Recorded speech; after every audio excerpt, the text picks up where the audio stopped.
Greetings and welcome to Let's Play 3DO. No! We are going to Let's Play Might and Magic 7 for Blood and Honor. I always want to say the Mandate of Heaven, because it was the last game I Let's Played. I can barely hear myself because the sound options in this game are horrible, and let's enjoy the intro. I will shut up now. Hopefully.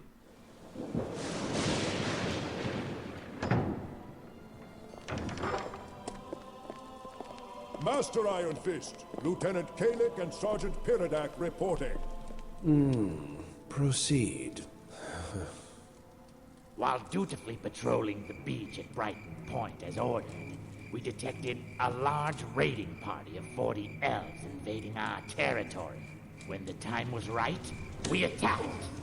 Oh, how brave. The enemy fell back before the fury of our attack. We accepted our duty to defend our fair land. We killed at least half a dozen of them before they knew what was happening. The rest ran like pigs from an axe. We gave chase, and I saw with my... What is so amusing, Master? Nothing. Continue. Of course. As I was saying, we were chasing the goblins, shooting them in the backs because they would not stand and fight honorably. Regrettable, but necessary. Yes, Your Majesty. We had slain nearly all of the goblins when we saw the sea monsters approaching. At first, we thought they had come to help the goblins, but it soon became clear their arrival had nothing to do with the fight on the beach. We ran for cover in the rocks. Each was carrying a bag around his waist, and each was wearing a curious amulet that looked like a small black box. What? Wait a minute. Go back. You mean the part where I personally slew 2 elves with a single arrow? No. After that lie. Tell me about the boxes. They were about 1.5 inches on the side and made of smooth black metal. We couldn't get a closer look. Those boxes sound like something out of legend. What happened next? The sea people began to quarrel, when one group turned abruptly and started walking away down the beach. The remaining started walking the other way. In the morning, we found that one of them had shed its skin on the beach. Their tracks had washed away in the tide, so we decided to return to base and report. Thank you for your report, Lieutenant Kalik. I am pleased to hear something interesting for once. You are promoted to captain. Assemble a search party at once and find those sea people. If you succeed, you can keep the promotion, as well as your life. Oh, and Kalik, one more thing. Good luck.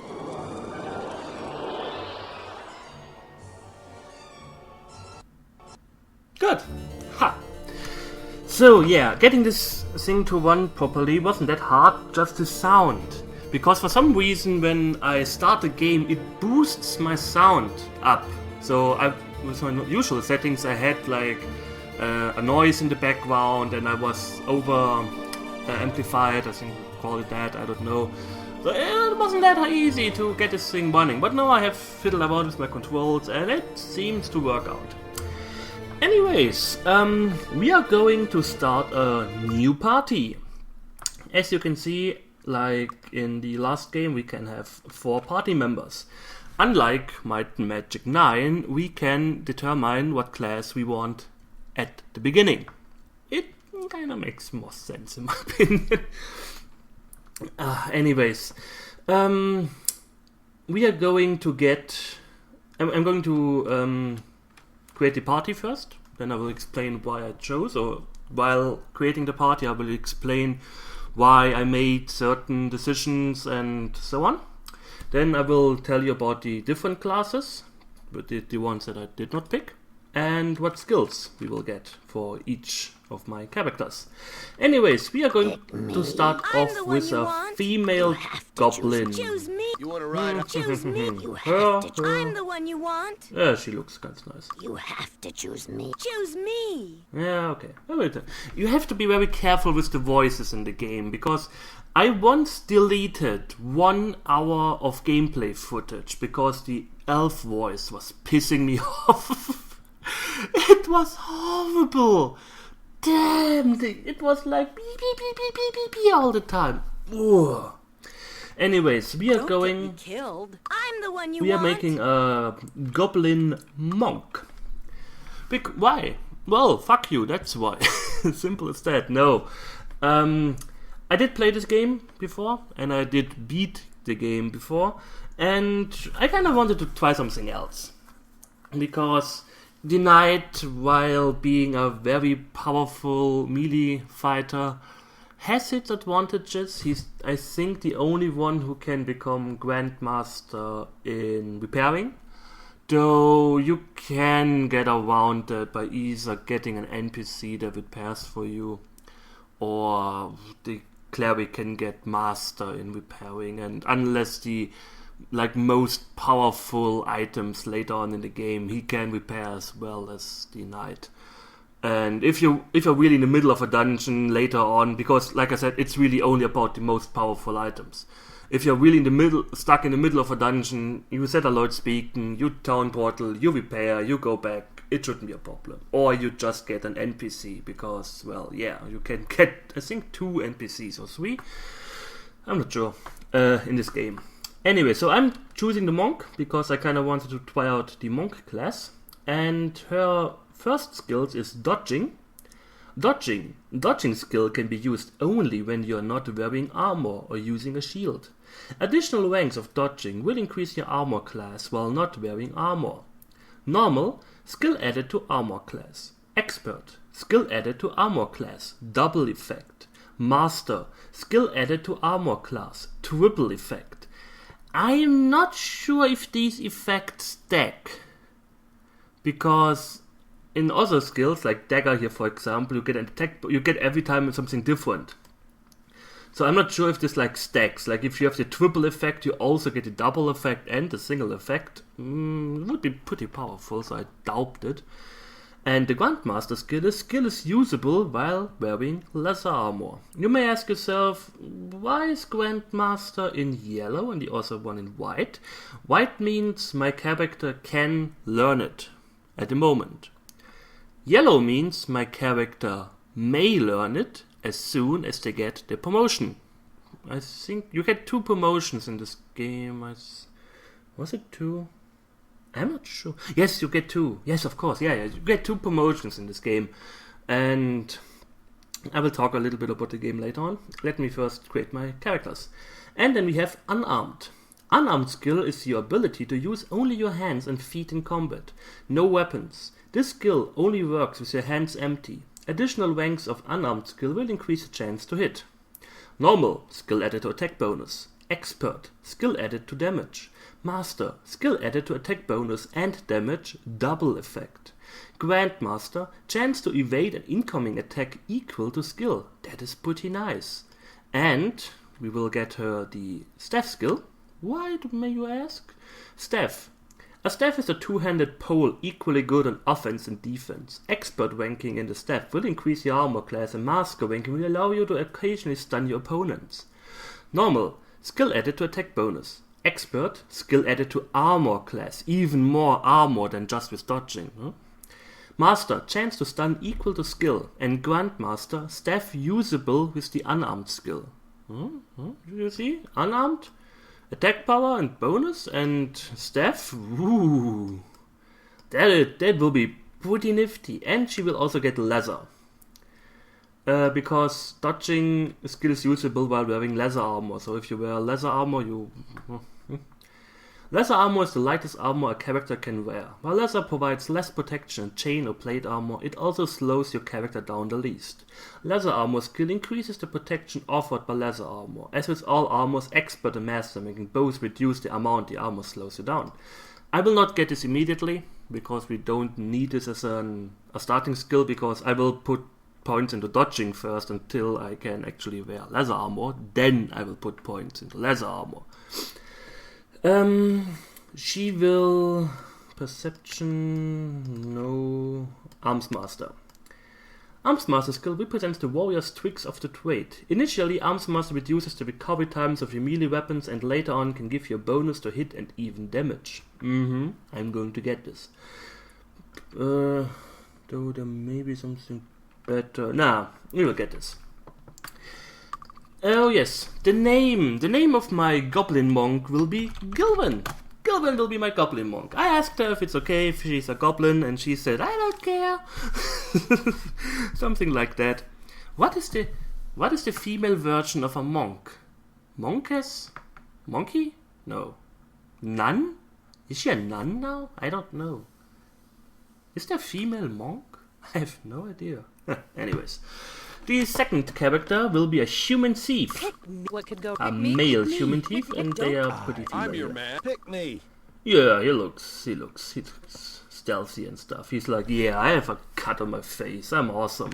And this will be Dar's helmet. Yes, not Das helmet like in Might and Magic 9 Let's Play. He will be our Grandmaster in Dagger skill. While daggers don't do the kind of damage that a sword or an axe can deliver, they are very quick, sometimes letting you get 2 attacks for every one of your slower opponents. Expert dagger fighters can wield a dagger in the left hand, while using another weapon in the right. Master dagger fighters have a chance of doing a triple damage attack. Normal, skill added to attack bonus. Expert permits the use of daggers in left hand. Master, chance to cause triple damage equal to skill. Grand, skill added to attack damage. That is not bad. Stealing. Stealing allows you to take items that don't belong to you from shops, or to steal money or items from people. Being caught, however, can lead to severe fines, and outstanding debt is a punishable offense in castles. We are not going to do stealing, because you can get thrown out of shops and not be able to use shops anymore, and that is a bad thing. I can tell you that. He will get a bow. He cannot become very good at a bow, get very good at a bow, but we kind of need a bow, especially at the beginning, because, well, range attacks, hello. He will also get the disarm trap skill at the beginning.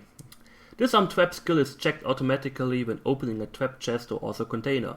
A higher skill in disarm traps gives a better chance of disarming the trap.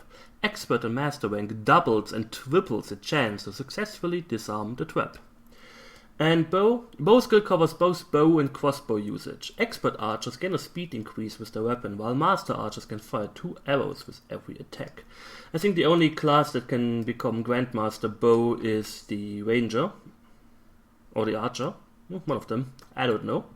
Anyways, the thief character, we'll talk about this later. Dwarf. I want a male dwarf. I won't. Come on, pick me. Yeah. And that will be CPC Gamer. For some reason I kinda seen him a medic or something. Like maybe because I saw his cosplaying picture of the medic in Team Fortress 2. Anyways, he starts with mace and body magic. Mace. Mace skill covers all kinds of blunt trauma weapons, ranging from batons to flails. Expert mace swingers do extra damage with the weapons, while master ranking gives a chance to stun opponents. Not bad. Not bad at all. But cleric, I won't really put points into mace skill. It is perhaps... no, not really. Body magic. Body magic is concerned with spells of healing and enhancement. Spells to heal, wound and cure diseases and poison are all part of body magic. Expert and master ranking permits access to greater versions of body magic. Tasty. Yeah, another thing he will get is, of course, merchant. Very important, especially at the beginning. Merchant skill helps adjust prices in your favor, whether you're buying or selling. Skill adjust chops prices in your favor, double effect, triple effect, and buy and sell items as cost. The cleric is the only class who can become Grandmaster in Merchant as far as I know. And like in every Might and Magic game, you may argue if it's really necessary to get Grandmaster and Merchant. Because later on you can do the same that I did in Might and Magic 9. You just buy crap weapons, enchant them and sell them off for a higher price. And this game also introduces trade routes, whatever, where you can buy items from an NPC and sell them for a higher price to another NPC. And as soon as you get the Lord Speaking spell, well, yeah, money isn't a problem anymore. You just set the beacon at 2 points, you buy low, then you teleport there and sell high again. So, you don't really need... you shouldn't take a cleric in your party just because of the Grandmaster Merchant skill. I take a cleric in the party because, well, because. Simple as that. I kinda like the cleric. The other option I would have would be the druid. I never played with a druid, and druids are very skill sensitive because you have to put a lot of skills into them, because they can wield both clerical and elemental magic, except darkness and light magic. So you need quite a lot of points to get him into the master levels. I think they can only get masters, so I prefer specialists. Okay, was it mind, telekinesis, spirit, life and death, dead, and then we are going to get mind magic. I think mind magic tends to be offensive in formation nature. Charm, fear, and telekinesis are all examples of mind magic. Expert and master ranking permits access to greater versions of mind magic.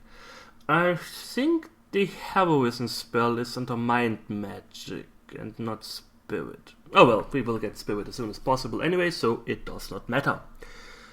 And the last character will be myself, Elanarae. Elanarae.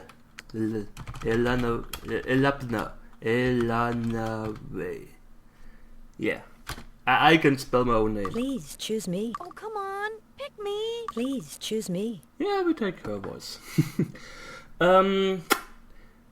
Again, as a sorcerer, you can become the master of elemental magic. A pretty important spell is the water school, because you can get Lord Speaking there, you can get town portal, enchant item, but it's not really that necessary at the beginning, and we will get water magic as soon as possible. I'll go with air magic, because air magic has the wizard eye spell. Pretty useful at the beginning. Another thing she will get is identify item, not monster. I don't care about identify monster. Ugh. Identify monster allows you to gain more information from creatures when you right-click on them. Initially, you will learn the exact number of hit points if your skill is sufficient. You can gain additional information at expert and master ranks. Yeah, you get like hit points, dexterity, buffs, and so on, resistances. I never used it because you don't really need to play that tactical in this game. Again, at the beginning I will focus more on getting her the water skill and getting the skill as high as possible, as fast as possible, because it is really nice to have good water magic. It reduces the traveling time quite a lot. I will not put that many points in earth magic, because except for Stone Skin, the earth magic spells aren't that awesome, unless you play a very specialized group. You can play this game like however you want. I heard of people who are like, I have 4 sorcerers all specialized in earth magic, and I'm just shooting shrapnels around. I don't, was it shrapnel or sparks that was earth magic? I think shrapnel was dark magic. I don't know. You can play 4 knights. You can play 4 monks if you want to. It depends, of course, how good you know the game. I think one of the better parties is like, I think 1 cleric and 3 knights, or 1 druid and 4 knights, and 3 knights. It all depends on your choice. I prefer, especially for Let's Plays, a well-balanced party, and yeah. Okay, I am going to distribute my bonus points now, and then I will talk about the other classes and why I didn't really feel like taking them. Okay, in this game there is something new compared to the previous game, Might and Magic 6. In Might and Magic 6, one bonus point was 1 point for everyone. It didn't matter. I think you couldn't even choose dwarves and such in Might and Magic 6 as far as I know. And I have to wait a little bit because I don't know if I set my recording to 2 hours or 20 minutes. 4, 3, 2, 1 and... no new video. Wonderful. Okay, here, if we increase our might statistic by 1 point, Gilvin, the goblin, gets 2 points in might, because might is a strong attribute. And if I reduce 1 point, I get 2 bonus points. It is pretty nice. I will, of course will not reduce her might skill. I will get her might up to 30. Why? Because fuck you, that's why. Intellect, on the other hand, is a weak skill. If I reduce 1 intellect, I need to take 2 intellects away for 1 bonus point. But monks don't really need a lot of intellect. Personality, again, is a weak skill. If I reduce 1, I take 2. And if I want to increase it, I need 2 bonus points. So I will just reduce personality. Later on, she may need some personality because monks can cast clerical magic, but I'm not really that concerned with that. Like in every Might and Magic game, the stat points only really matter at the beginning, because later on you get so good equipment. I'm pretty sure I will get a wing with like 20 personality and I can just give it to her. Or I will find so many babbles with personality increase that I can distribute it a little bit between CPC Game and Gilvin, so... Endurance is a normal skill. 1 point increases it by 1 point, so I don't have to bother that much with it. Same with accuracy. And speed is another bonus feature of the goblin, so 1 point increase it by 2. She doesn't really need luck. Humans have no special increases or decreases, well, special attributes. Every point here is 1 point in their attribute points. It doesn't really need that much endurance. 15 is okay. Accuracy. It's pretty important to have lots of accuracy, especially at the beginning, because your party won't hit that well, and you really want to hit monsters, especially at the beginning, because you're not that powerful. I can reduce his might, because it is a strong stat of him. I get 2 bonus points for it.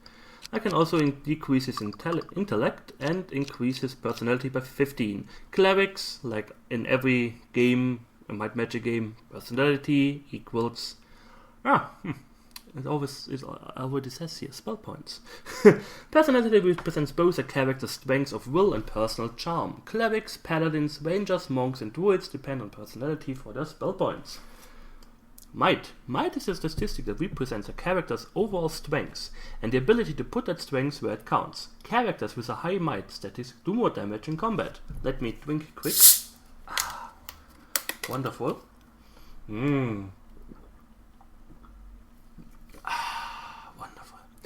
Intellect. Intellect represents a character's ability to reason and understand complex, abstract concepts.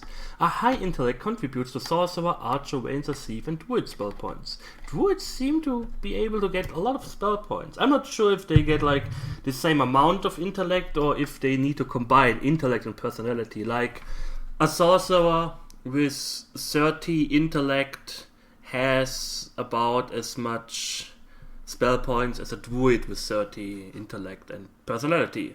I'm not sure if it works that way. Don't know. Endurance, 1 point. It is his once it's strong stat, I will increase a little bit. He doesn't really need accuracy, and I want a slow as fuck cleric. Like always, you should know my drill by now.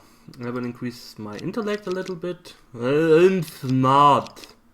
Really smart. I don't need personality. Endurance can use 3 points. Accuracy is not that necessary. Same with speed. And luck. I don't really need luck. Luck is something... Luck has a subtle influence throughout the game, but is most visible in the ability of a character to resist magical attacks and avoid taking as much damage from traps. It's good to have luck overall, but it's not like I like party is so crap because I don't have so much luck. What else can I increase here? I will increase the endurance a little bit because I will be very weak.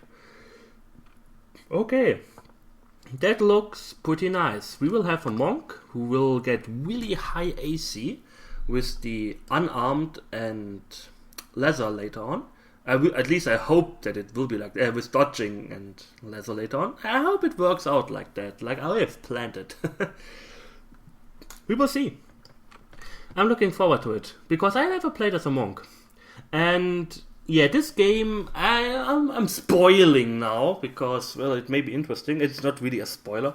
The game has 2 endings. And I already saw one of the ending, and I'm not going to tell you which one, and I'm going to play now the different game. So, yeah, just wanted to let you know. Okay, the other classes. Let's read a little bit about them. Knight. The Knight class is the workhorse fighting class. Knights start with the largest selections of weapons and armor and may ultimately use any type of weapon or armor, being the toughest warriors of the classes. Knights begin with the greatest number of hit points and get the most number of hit points when they advance in level. Knights may never learn spells, nor may they ever learn or need the meditation skill. Cleric. Clerics are adventuring spellcasting holy men. A cleric is a mediocre fighter but an excellent spellcaster, with spells concentrating on healing and defensive themes.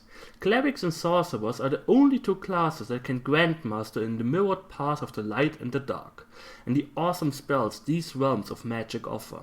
They are, unfortunately, rather limited in the weapons, with mace, staff and bow being their only choices. Defense is a little better with blade and dodge skill being the only is a little better with blade. There's a comma missing. With blade and dodge skill being the only kind of forbidden to them. Well, anyways. Archer. Like paladins, the archer is a hybrid of the knight and sorcerer classes. Archers may learn to use all weapons except the mace, specializing in the bow of course, but they may never learn the shield or plate armor skills. They are compensated with the ability to learn magic from the elemental schools. The greater realms of light and dark can be learned on their second promotion, but they will never be very skilled in them. Oh, you can learn light and dark magic, just not the Grandmaster level. Oh, that's interesting. A cross between knight and cleric, paladins perform both roles well, but not as well as the more focused classes they borrow from. Like knights, paladins can learn to use any type of weapon or armor, although they don't have as many choices to begin with. Paladins also begin with the spirit realm of magic, and can also learn to use the clerical mind and body realms. Their skill in the greater realms of light and dark is sharply limited, and they may never learn any of the elemental realms. Druid. Druids are a hybrid of the sorcerer and cleric classes. They make poor fighters, better only than the lowly sorcerer, and have relatively few hit points. On the plus side, druids can use both sorcerer and clerical magic. Okay. Druids may not learn light and dark magic, and they can only use the staff, dagger, mace and bow as weapons, while wearing only leather and shield as armor. Most secondary skills are open to the druid, so the druid is kind of like a jack of the trades, master of none. Monk. Monks concentrate on unarmed combat. Monks are second only to knights in combat, and they have access to spells from the clerical schools. Spirit, mind and body of magic when they are promoted to initiate. Okay. Okay, they cannot cast... okay, so that's how it works. Okay. I'll explain this. Ranger. Ranger are a cross between knights and druids. Of all the classes, Ranger may learn the broadest range of skills, but can master few of them. Rangers may eventually learn both the elemental and clerical realms of magic, leaving only the greater realms of light and dark out of the reach. Rangers may also learn to use most weapons, armor and secondary skills, with only blade and mace beyond their reach. Sorcerer. Students of the realm of elemental magic, sorcerers concentrate on offensive and utilitarian magic. Sorcerers are downright rotten fighters, barely able to learn to use the dagger and staff, and the bow efficiently. They are allowed to use only lesser armor, cannot use shield, and have the lowest hit points of all the classes. With that aside, sorcerers can wield mighty offensive spells, and have access to the mirrored paths of the light and the dark, from which come the best spells in the lands. And last but not least, the Thief. Thief. The Thief classes concentrates less on fighting and more on utility skills such as disarming traps and stealing. Although they aren't as good with weapons and armor as Knights, Thieves are still better fighters than the semi or full spell using classes. Thieves may eventually use spells from the elemental schools, but they will never be very good at them. So, as you can see, you have like the different branches. Let's call it branches. You have the Knight, who is a pure the Knight. The Knight is a pure spellcaster. He can. You have the Knight, who is a pure melee fighter. Melee. I have no idea. Melee fighter.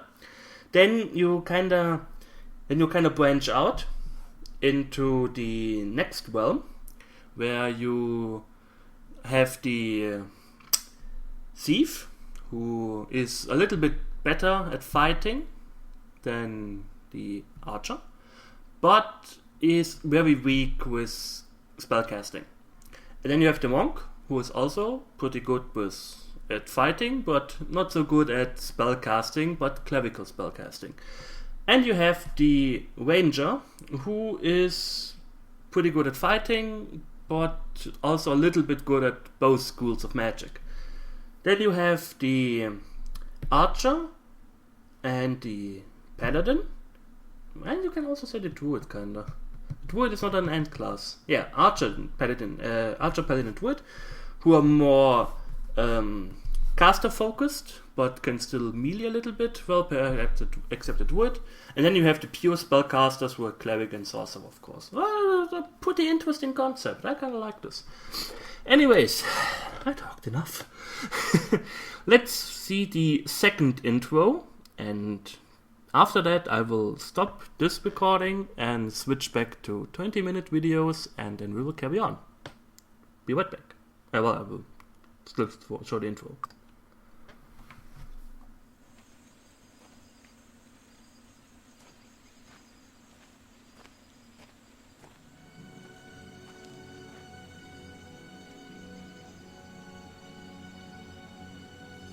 Hear ye, hear ye. The Emerald Island scavenger hunt is about to begin.